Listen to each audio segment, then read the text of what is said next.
I'm going to show you how to stop an app from opening every time you tap a link related to that app. There's a few different ways to do this. I'll go to Settings first and scroll down to Apps. On the very top, there's a section for choosing the default apps. We'll go there first. Then from the list of default apps, you'll go to the bottom where it says Opening Links. There's a toggle up top that you can turn off. This will system-wide prevent your apps from launching when you're opening links, and it covers any app and any link type. It's a system-wide setting and might be good in some cases, but sometimes you want more control over which apps are affected. If you want to precisely choose which apps are blocked from opening, we can do that too. Go back to the app settings and from the list of apps, find the app you'd like to prevent from opening when tapping links. Inside the app settings, you'll see a section called Set as Default.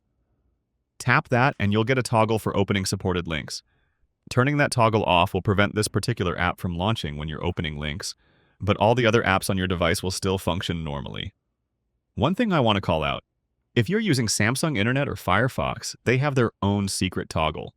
You can go into your browser settings and Useful Features or Advanced and look for Open Links in other apps. If that's on, the browser will literally push you out of the tab and into the app even if your system settings say no. Turn it off to stay in your tabs, and that's it. Click the like button if this helped, and subscribe for more guides like this.